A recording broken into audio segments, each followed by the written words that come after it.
Welcome to Heal to Feel, the podcast where we dive into all things health, wellness, and spirituality.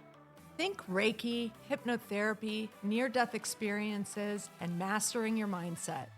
I'm Liat, and I've always been fascinated with life after death, past lives, psychics, healers, and holistic health.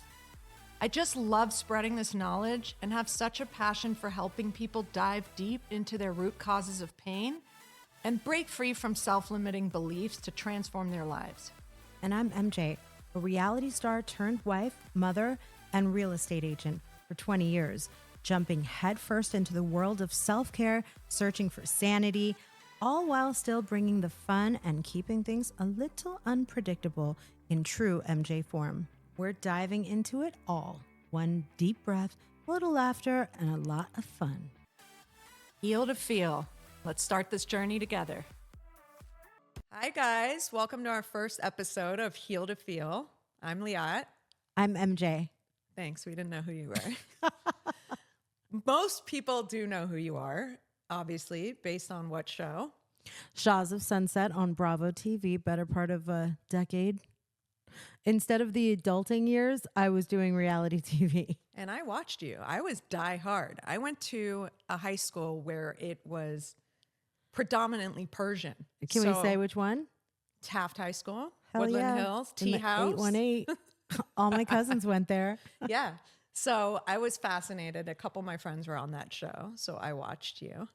And here we are. And full we circle. met at the Super Spreader event for like 1 minute. You were wearing this really pretty dress. It was, shall we give a little background on the Super Spreader, or should we just tease them with a breadcrumb? Well, I think we can say how we met.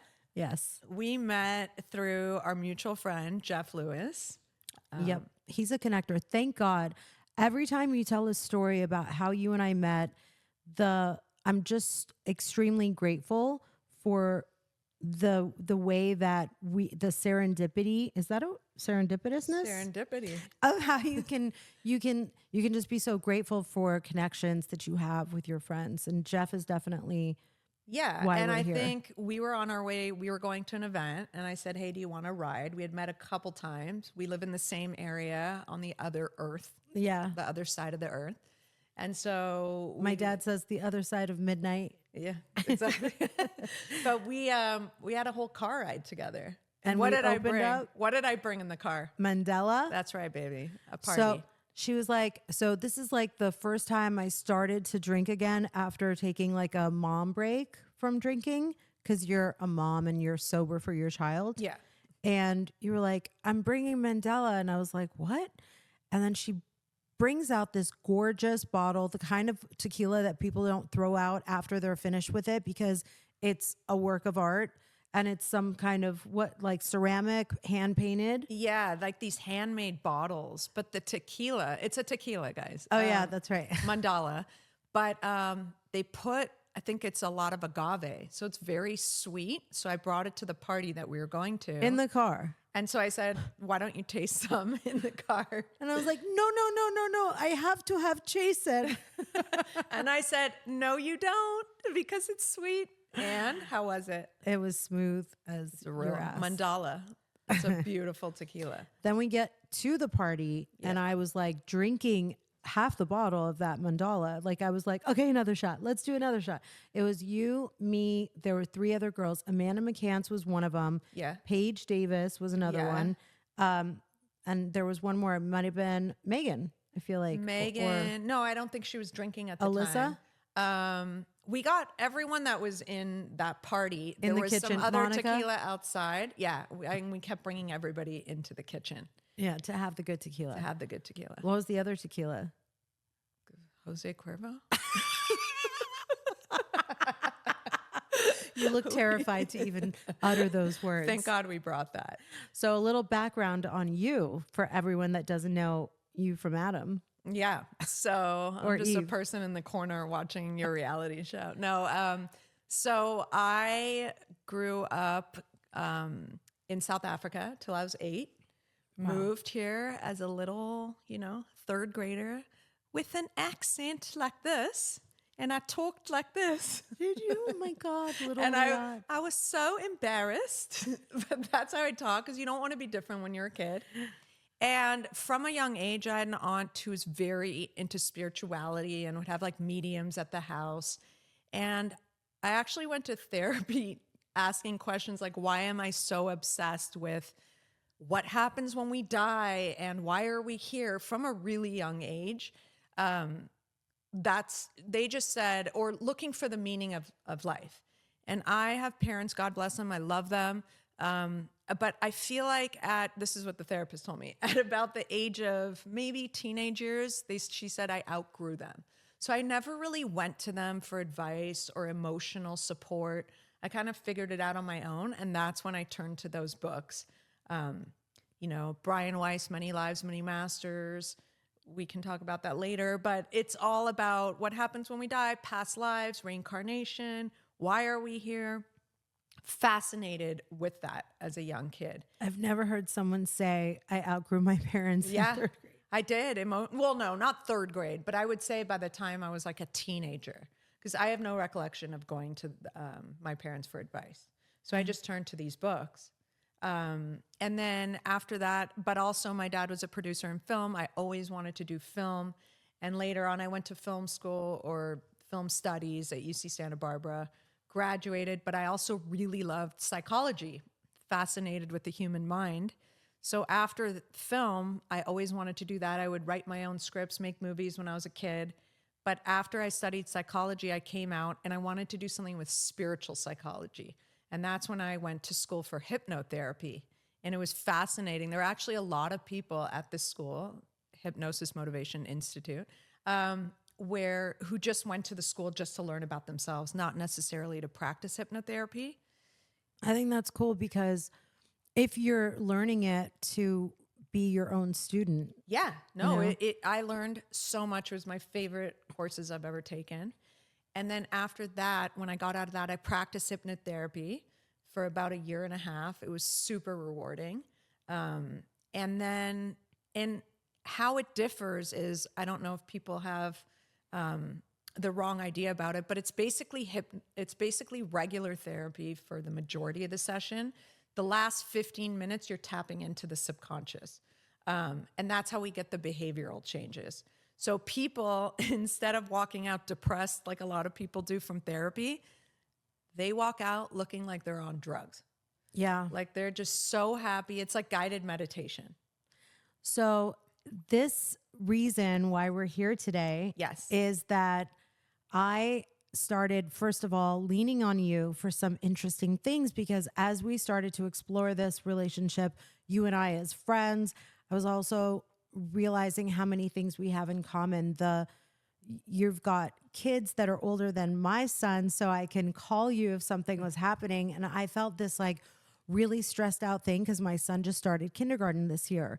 So I was like, you know what? I need to call Liat. She's going to cure me. She's going to help me. She's going to lift me up. She's going to pick me up. She's going to have my back. So I kept on calling and I was like, we've got to get to lunch. Wait, can you be on my pod? I want to talk about this, because spirituality, and like you were comparing it with therapy versus hypnotherapy. Correct. Yeah. I totally learned about that and I'm new to it. So for everyone listening, this is the veteran in the business with all of your so incredibly connected, well connected with this world and so many things, but also I'm new to it. And I've been learning how we're very repressed in our personalities when we get hurt and when we have deep trauma, instead of just going through the rest of our lives living in this state of numbness and not knowing what we're, trying to cope with, or, why do we people like abuse food or alcohol or other things, because we're trying to numb out the subconscious. Well, we're trying to not feel. That's the society we've been in, right? We're taught just don't feel, do everything not to feel. But what people don't know is or they might know, but up until the age of 8, it's almost like your mind is a blank canvas. So you start to make these known associations, right? Like, God forbid, but if you see abuse growing up until 8, then to your subconscious, love equals abuse. Now you build these, no, I like spinach, I hate chocolate, whatever it is, or the opposite. You form these associations. As you get older, the critical mind now forms. Then you form willpower, decision-making, logic, reasoning. Now you're an adult and you have all these associations that are deeply ingrained. You go to a regular therapist. You're like, but I don't understand why I keep attracting abusive men. Like, I don't get it. And you're like, well, okay. Or you understand it, but you're like, but I can't, you're not changing the behavior. So what we happens spend so much of our lives just not knowing why am I like this? Why do I have this pattern? And then what? But then even when you do understand it, you're still not able to change the behavior because it's on autopilot. So the difference is when you do hypnotherapy at the end, you don't say or do anything you don't want to say. You don't lose control. But what happens is after spending time with your therapist and you trust them, they use your language and you're fully aware. It's kind of like that state right before you're about to take a nap.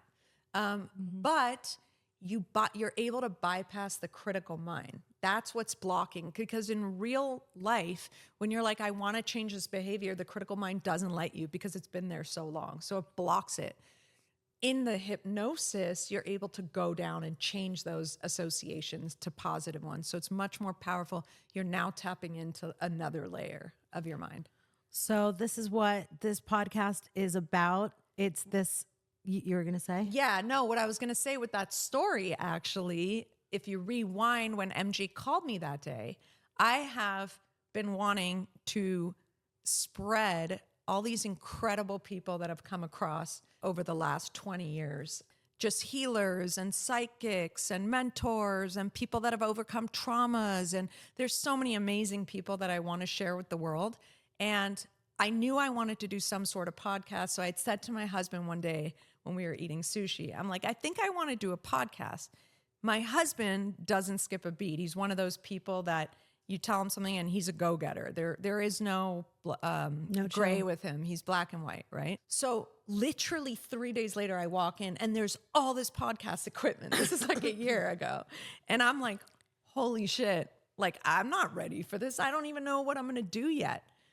So I was always there and I'd see it in the office. I'm like, I really got to do something. Damn.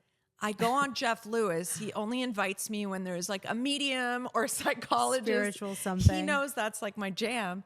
And I realized the last episode I did, I'm like, I light up when I talk about this stuff. And I'm like, it's that simple. I just want to do stuff on spirituality or everything about the other side. And so I walked out and I learned that with manifestation, you have to be very specific. If you tell the universe, well, I kind of want to do a podcast and then I want a love interest and then maybe I want a kid, they don't know what to deliver to you. So I walked out and I'm like, I got it. I'm like, this podcast, this is what it's going to be exactly.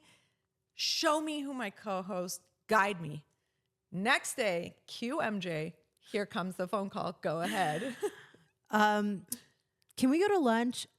Actually, can you come on my podcast? And then you talk to Sherry. But even you said, can I come on my podcast? I'm like, oh my God, I just found my co-host. I'm like, yes, I can come on your podcast, but here's my idea. Would you be interested? And you, with not even hesitation, were like, absolutely. Now, I share this psychic with Jeff Lewis. I found her. I introduced her to Jeff. We're obsessed. It's kind of like, it's not very healthy.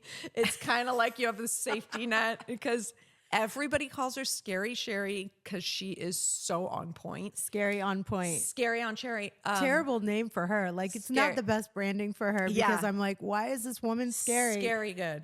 But for years, not necessarily with podcasts, I'm doing other stuff too. She had always seen the letters M and J. MJ, she would tell me. And so then it hit that day. I'm like, holy shit. Scary Sherry calls it again. And then here we are. Well, the reason I wanted us to do it on the pod was because I knew that what we were going through is so relatable. And the reason why I'm so into this journey is because it doesn't take 10 years. You can have such big breakthroughs in one session of hypnotherapy and all of the spiritual things that when you learn about it, it's miraculous. And you can start to feel instantly so good, and you see changes and your energy shifts and all of these incredible things, instead of going year after year in your life, wanting, trying, struggling to attain something and feel something. I feel like this is also such a shortcut, because you don't have to go. I've been in therapy with therapists who Correct. tried their best, and it didn't hit. Yeah. I didn't feel like, maybe it was a part of the process of how the road you have to go down in order to make mistakes or figure out what you can't figure out. But when you're in the company of people who you click with and you can figure things out, then you are so excited about it that you want it for your family. You want it for your mom dynamic, your children, your husband, and your friends, because then suddenly I don't want to keep it to myself. I want it to be something that we can all feel our higher selves. And like when I get in the car and I drive down the street or take a shower and I'm, going on a walk, and I feel like I'm so much more on purpose because something clicked. Yeah, absolutely. And you can start to see the changes, and awareness is the first part. And at the end of the day, like all our triggers and associations are in that early part of our lives, and they play out every single day. They play out every single day. Every trigger is from back then. And so hypnotherapy really, really allows you to quiet that trigger and understand it, but really change the behavior.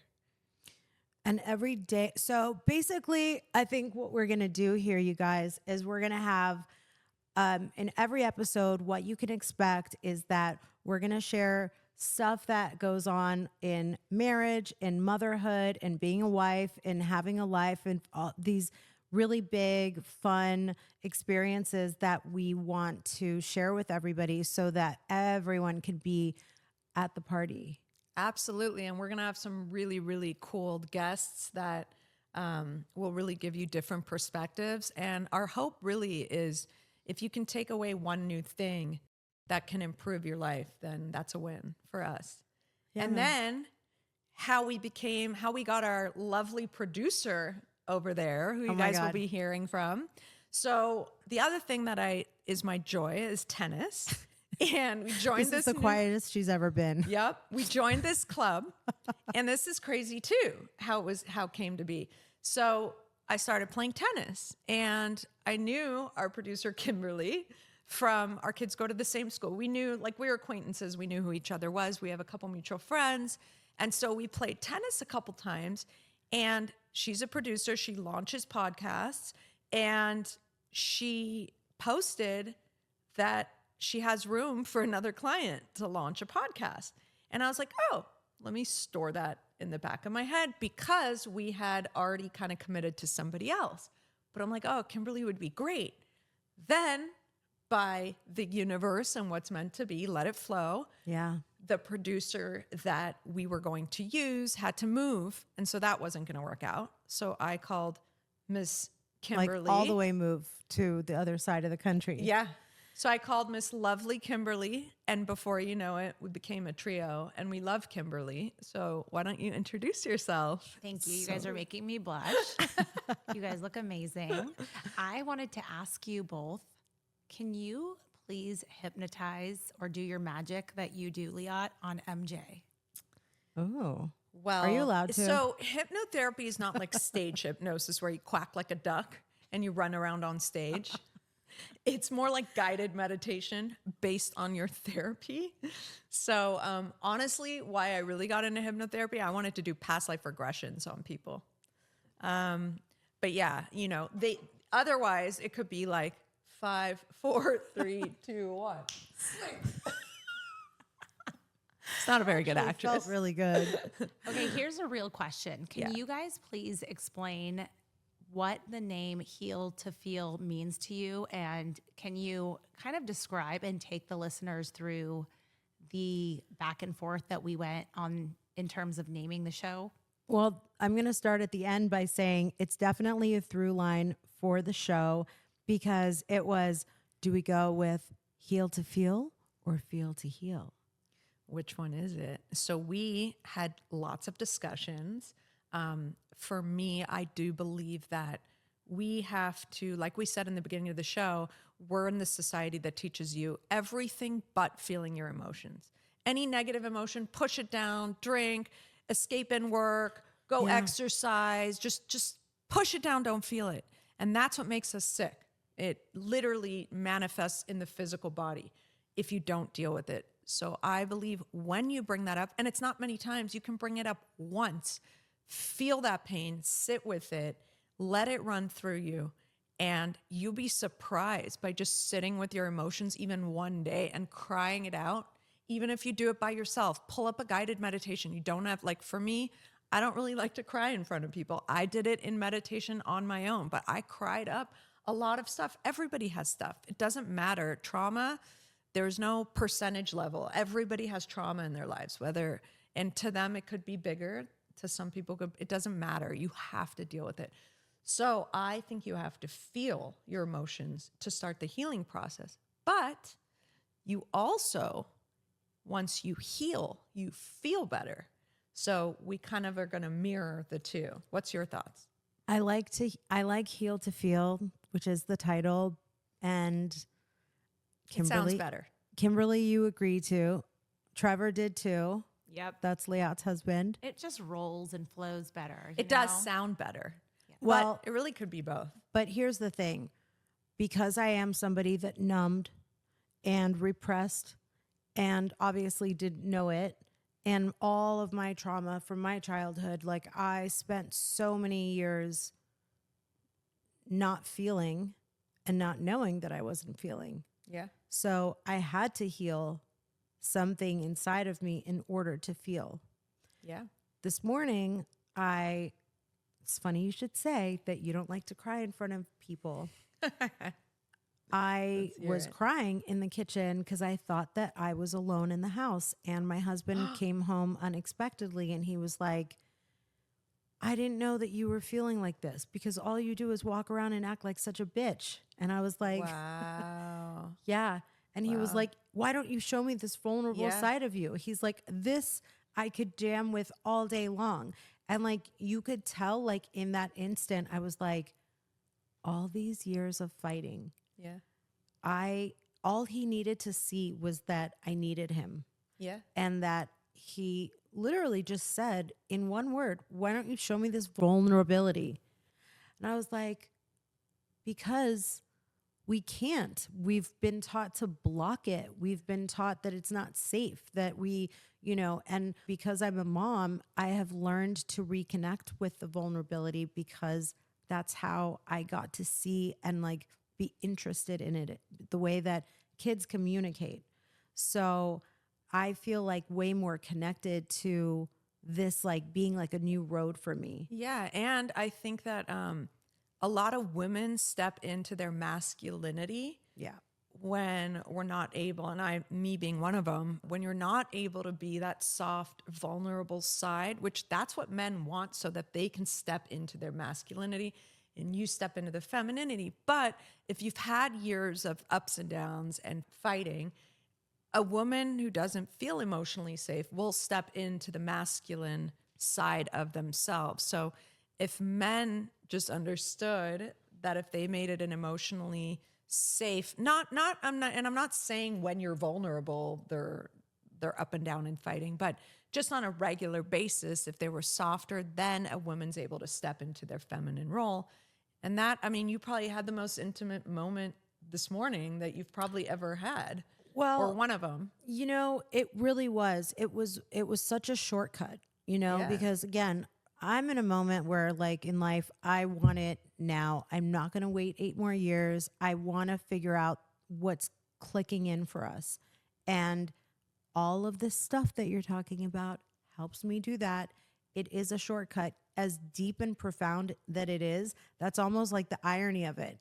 In order to get so profound, you get this like instant awakening. Yeah. So yeah, it was huge. I couldn't fucking believe that all he wanted was to see what I wanted. And so then I was like, oh God, this is a big topic. And obviously we didn't get into it in our morning routine, which is already jam-packed. Yeah.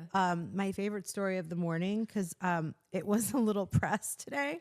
This for is time. good. This is and good. we're on this text thread, and Kimberly's like, and I'm worried about being on time. I'm such a 20-minute early person since I've become a mom. And then you'll have like people remind me like, don't you know that your whole personality on reality TV was being 4 hours late to a party? And I'm like, You're okay, like, that is not me anymore. I New gotta woman. live it down. Yeah. And I have to live that down and also be like, yeah, that was me. But today MJ is actually 20 minutes early. So Kimberly, go ahead. Okay, you were having these like deep emotional breakthroughs and like these like incredible moments of vulnerability and passion with your husband, and I was getting on by my 2-year-old. Okay, Who I can't believe Kimberly is like this badass, like Doing a used to million run things. companies, like huge companies. Fortune and, 500. Yeah, and she's like, by the way, I have a 2-year-old. I'm like, what the f? yeah, I don't know. I don't know about that. But I want to say something to you, MJ, and this is a really cool part of this podcast is you are so different than what people would expect. You're a lot smarter, wiser, all these things. And I would love for you to explain a little bit about your upbringing. Like, obviously we see you on Shells of Sunset, and that's one version of you, and that's reality TV. Can you tell us a little bit more about how you were raised and who the real MJ is that you want people to know about? Yeah, what's not true is that I was born and raised in Beverly Hills. I didn't even come out to Beverly until I was almost done with school. I did get a bachelor's degree in English literature. I studied foreign languages, and I'm really into the root of us through language. My favorite thing in the world was Shakespeare, and I wish we were all Who still knew? communicating like that way. And weren't you in like Iowa or some random state? It's so random. Where were you? I grew up right outside DC in Virginia. Okay. Born and raised. The only Persian there. Literally the only Persian, not what they call, what do we call it today? Not gentrified, the other one, diverse. It was not diverse. It was very waspy, and it was Virginia. There she goes. So, born and raised. And then where I grew up was very much in the working class, middle class, like you didn't have a gardener. Like I'm looking out in the back window right of your beautiful home. I think that's a pool man. As a pool guy. The gardener was you. You would have a lawnmower and you would mow your own lawn. And if it wasn't you, because you were like an old lady that, your husband died, then it would be your neighbor's son. So everything was like paper route, very slow, small town. So I am thanks for asking, Kimberly. Like I am grateful to where I was born and raised, because that small town mentality is something you keep for the rest of your life. So when I moved to LA and people would honk at each other, I thought that was obscenely rude and gross. And how can you honk at somebody? Like you treat each other and that's like a whole different conversation. But like I see that person that like honks and gives the bird as like my neighbor. It sounds very, but anyway, so interesting. So was that a good background, right? Yeah. Who would have thought MJ's a small town girl? I'm shocked. Seriously. Shocked. And grateful, though. I am. So you made my day because you told me that you got shit on all over and had to turn around, go home, and change the shit off of your, hopefully, hair as well. Hair, the whole works. It's still there. It's still We there. can smell it. Yeah, I smell. It's still there. No, you really don't, though. Just think, like if someone were to say that they smell me, I would die. I would honestly die. I would throw up as well, for the record. It would be bad. So yeah, you're anything bad that happens to you today, I literally said I manifested it. Oh, that's what happened. She told us in the group chat that she was like, be there at 9:15. And I said, oh fuck. I wrote into the text, I'm jealous because I'm wanting to be there when you get there. Total FOMO. And then the next text from her is, I actually have to go back home and change. My baby pooped on me. everywhere. My response, I manifested that. Yeah, why did you say you manifested that? I didn't have time. I Because was she so was busy. jealous. She gave you like the evil eye. I literally manifested it. I said, I'm jealous. Then the next text was, so that's what we're here doing today, ladies and gentlemen. To all But the it all listeners, worked out. yes, we're going to manifest together. We're going to heal to feel And we're going to feel to heal. because we need all of it. We need all of it. Can I tell you a quick story about what happened with me? Okay. So my husband's from New York. You got New Yorker. yeah. Tommy. And I called him on a commute drive into an appointment in the field, and he takes the call from this old lady bagel shop. Okay. And a few minutes into the conversation, I hear this lady going, 911 from the background. And I was like, Tommy, what is that poor woman saying to you? And he's like, very New York. He's like, what? And she goes, 911. And he goes, what do you want me to do about it? Like, so New York. And I go, Tommy, is she gonna call 911 on you? And he figured it. He put the pieces together, and she was like, you sound crazy. I feel unsafe, because his voice was so like, hey, oh, whatever. Like old school New Yorker. Yes. Which is how Tommy is. Which is so, yeah. And he was like, oh, okay. And I go, oh. So he like basically like let her know, like, there's no crisis happening in your store. Everything is fine. I was just talking to my wife. We were just having a conversation. So I was like, Tommy, are you sorry? Are you going to go back in and apologize to that nice old lady? And he's like, oh, why would I apologize? She should thank me for giving her the business. I've been a gracious customer for 5 years. That is exactly we went on a double date. We did go on a double date. We did. We need went to another sushi. one. Yeah. Do The they? husband's man. I thought they got along pretty well. For a it was first date. fun. It was fun. They like sports, don't they both? Yeah. Yeah. Yeah. I mean, my husband he's not a diehard. Well, the baseball's over He now. loves sports, but he's not a diehard team. Like, he doesn't care for teams. Just watches the sports. My husband can talk about any sport except probably golf. That's Trevor's favorite sport. Trevor lives, breathes, eats golf. Statistics? No, but on the golf course. Okay, yeah. And then complains that every time he comes, how did you do? Terrible. Aw.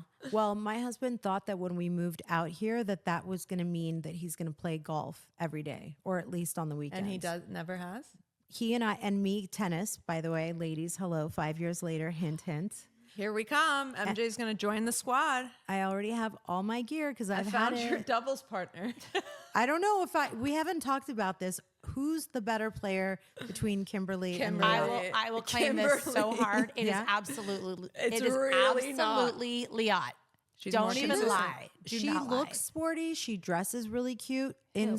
Sporty Spice over No, here. Liat is amazing. At tennis. Kimberly? But I don't see First her. of She's all, not athletic. She doesn't Oh, look yes, athletic. she is. I know. It's because athletic. she's so I just made her pupils go. Rah, rah. She's very polished. I'm athletic because I grew up with two brothers, and the only way they'd hang out is if we played sports.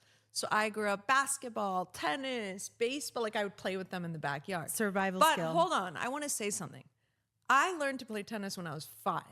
And Okay. I've played Oh, off and shit. on. I played in high school on the varsity team. Then I didn't play for like 15 years. So I just started taking it up. Miss Thang over here started literally, in March? yeah. What are we in November? 8 months ago. You were a beginner in March. And she is incredible. Really? Like, my jaw was dropped. March, Wait, 8 months? Where'd you learn so fast? You know what? Here's the thing with tennis. First of all, there's 2 things you should know. Okay. 98% of the women say, oh, I just started playing. And they've been playing since they were 5. They lie. Yeah. They lie. Number 2 is the more you play, the better you get. And it is so hard. You guys, I couldn't even hit the ball the first time I went out there. Everything in sports is form. Even me, like, one thing of learning from scratch at this age, it's like you're a blank canvas. You're not undoing bad habits. When you have different coaches, they teach you different form. But everything, I mean, even golf I've tried to learn, there are so many technicalities. Yeah. So Golf, it's all golf form. does seem very form important. Tennis too, though. Tennis, I was so inconsistent with certain shots, and you tweak one little thing, and Yeah. we have a great teacher who's like our soulmate. She is. Karen. Oh, I Shout thought out it was going to be Karen. hot. Now it's Karen. wah, wah. And It's we just a found out that we woman. had the same birthday. And we were like so connected because she was asking about this podcast. She's going to be our number one fan. Oh, nice. Our first fan, our first Amazing. listener. Fanatics. And Fanatics only. yes, and she said to me, and so we have this whole long conversation. We connect with all these stories. And she's telling me this story. She's like, yeah, I was walking by the pool and I saw a butterfly. It was on my birthday, July 5th. I dropped to the floor. I said, excuse me, did you just say July 5th? She's like, yeah. I'm like, that's my birthday. And we both looked at each other. We're like, are you sure that's your birthday? Like, she's like, are you sure? I'm like, are you sure? I had to think about it. I'm like, wait, is my birthday? It was so That's random. cute. Like, when do you meet someone that has your same birthday? All I don't. hear is I get to start playing tennis. That's all I'm hearing. Oh, this whole MJ's time. going to become part of the squad. I Oh my can't God. wait to see that. I don't care if you guys hate me for playing tennis on not your level. I feel like you are already Come signed play. up. Let's bring her You to the have clinic. to. We're not just bringing MJ, we're bringing Holly and Joe, and they're going to film this. Oh, All the people snap. want to see it. Yes, honey. All right. I think, okay, so can you do a little side bet? Am I going to be on a scale from 1 to 5? How annoying or how impressive? Are you athletic? Yes. What have you played in the past? I was a cheerleader. And Leah my just God. gave such a look of judgment. I can't even take it. That's not athletic. I mean, it is. You're a dancer. It was such a long Sports. time ago. Sports. Have you bro. played sports? I used to lie and say I played all sports, Okay. You're going to be a 4. including. I'm giving you a tennis. 4. I used What to do you tell give her? people. Out of what, 10? What Yeah. sports are there? I didn't play basketball. I played a little softball. I ski. Oh, skiing's not easy. Oh, See, perked up. I'm athletic when it comes to feet on the ground. Okay. I like skiing, snowboarding, wake surfing. No, Well, that's skateboarding. Yeah, I don't have. I can't skills. do it where my feet aren't on the ground. All right. But- Well, again, all I hear is I get to start playing tennis. We'll see if we can get Tommy on the golf. I don't know if he's going to be good at golf at this point. You can learn late in life. That's why all the people that play golf are typically, yeah. Yeah, Maybe we'll get the boys together for another play date. we'll learn some golf. Yeah, we'll learn them some golf. You guys, golf is so much harder than tennis. It I is. picked that Oh, up. it's It's a more nightmare. tactical, or what is it called when you have to have skills? every little. Oh my god, it makes me insane. Trevor comes home. I'm like, why do you play? Why do you play? 'Cause you Like it's not. You easy. know why? It's not fun unless you're good at it. No, here's why. It's like this. Okay. I'll tell you exactly because this was the second sport I just took up and it is a nightmare. But here's why we all go back because you try over and over again to hit the ball. You miss it, you hit it horribly, then you hit it once. Yeah, you And get that fix. It's a fix. Like a It's like a drug. And you are hooked for life. It's disgusting and exhilarating and frustrating. yeah, that's exactly how Trevor would describe it. In Yep. fact, he put a golf simulator in Oh, our home. So he wants yeah, that good He's, whack. He's just loves it. It's a love-hate relationship. Well, I did do that in Shaws of Sunset. What? We have to find the footage. There's an episode where my mom and I go golfing and I whacked it really well. So now we're going to have to find it. So one last question. As far as now that you've been doing the work and you're a different person than you were on Shaw's, Yeah. are you still friends with some of the cast members? Oh, yeah, I am. Would you say your relationships, you don't have to go into specifics, but have they changed because you feel like you're different? Yes, because now I know how to put boundaries down. Love it. Well, Dr. Laura, who we went to her live show, says there's no such boundaries are for cattle. She doesn't think there's such thing as boundaries. That's she her doesn't- motto. I feel like she calls it something else. She's like, who's going to respect a boundary? Like you can put up boundaries all the time, but no one's, she's not wrong, but I also do think there is such thing as boundaries and you do have to put them up and you have to almost train people how to treat you. That's it. Yeah. Just like kids, just like why you have to follow through with punishment. Oof. I'm so not good at that. Because And Who's It the backfires. Okay, here's a question for Yeah. both of you. This is a parenting question Yep. that will reveal you and your relationships. Who is the disciplinarian in each of your homes? Is it you or your husband? Tommy. Me. And that's why I tell him, so you're putting me in the masculine role.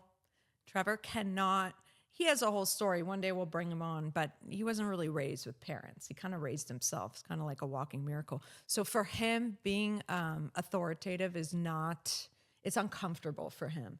So I've actually recently had a conversation where I'm like, I'm the policeman constantly, and you're like the fun dad. And you need to, I know it's uncomfortable, but sometimes you need to initiate more of the discipline so that it's equal, because otherwise I am just seen as the policewoman. Do you think it needs to be the different rules for your daughter versus for your son of who's laying down the law? I think kids respect the parent more that they are connected with. So with sons, mom, their role up to the age of like 6, 7 is like the nurturer. But then up to like 6 through 14, they look at dad as like everything they're doing, I want to be like dad. So that's why it's really important for them to step into that role. At least that's what I believe. Right now, because I have a girl and a boy, my husband's very connected to my son. They do all the boy stuff. They go to the card shop. They open baseball cards. They go on these boys trips. So when my husband says it versus me, it's like an eye roll. But when my husband said it, he doesn't want to lose that connection. So there's more respect. They say that someone wrote a book, Dr. Shafali said that there's no such thing as discipline. Why discipline doesn't work and what does. And the reason kids act out or defy you, sometimes they should, right? You want that, but mostly it's because they're not feeling the connection. So instead of coming down harder and doubling down, now all you're doing is putting fear in them, as opposed to, hey, let's go do something fun together and really connect. And even if it's something very short, and I've done it, you can see it turn around. When I was trying to discipline Shams yesterday, oh, and I want everyone to know the age of your babies. Yeah, I have a 8-year-old girl and 11-year-old boy. So I'm ahead of you. Yeah, that's why I was like panicking and asking you for lunch. Help me with the bell And your boy schedule. is so cute. I met him. Thank you. Adorable. We got to bring him around. This yard is for children and adults. Yeah. But yeah. So yeah, that's what actually happened when I tried to discipline Shams yesterday. It was over do your homework first and piano, and then you can have a scoop of ice cream or watch, a movie. No, I'm not. And all I can think of is if you can't control him now, then how are you going to control him when he's 12 or 14? So I sat there and he just like went and crawled under my table. So I'm like sitting there going, I just saw a video about this. You're supposed to like yell at them. I can't yell. If I yell, I'm going to get a headache and I'm going to feel like shit. What are you going to do? You still need him to have a backbone. You have to have a backbone. Whole thing. Stayed there, stood my ground, did not raise my voice, but I locked in on him. I think he either like felt sorry for me or connected because he looked at me after, a minute or two and he was like, okay, mommy, let's go and do our homework. Oh, sweet baby boy. But it's true. There's a lot of kids that like go by their parents' rules out of fear. And then the minute they leave the house, they rebel. So I don't like the strict, my son, he's very just smart beyond his years from when he was little. So you couldn't just tell him stuff. You had to kind of explain why. Mm-hmm. And that's just how he is. And when he understands it, it clicks. But I think every kid is different. I think my son and daughter couldn't be more opposites. And I just think every kid gets to be or has to be parented differently. Yeah, I was really glad that it was like a little breakthrough. I just wanted to, I know we have a lot of moments with our kids that we're going to make good decisions. And another thing I started doing was at school, there was a PFA meeting this week and they said we needed volunteer greeters. So that means that you open and help the kids arrive at school. So I got to see what the parents would be saying. And like, it was cute. A couple of the moms were like, make good decisions. Aww. And I like that. Yeah. And then that's basically, look, I love that we can talk about being moms and the struggles of parenting. Kimberly has kids too, not just the 2-year-old who Got pooped on 3. you. One of them. If you count my husband, I have 4. Oh yeah. I always count him. That's a given. That's a given. Yeah, I've got 3. And by the way, best, because we're all going to have those moments where we yell or we lose our shit. We're human beings. But they say the best thing you can do, say sorry. Yeah. Because you're teaching them how to apologize and they're learning that you're human. And that's okay. The repair is the most important thing. Totally agree. Totally saw a video about that too. Yeah.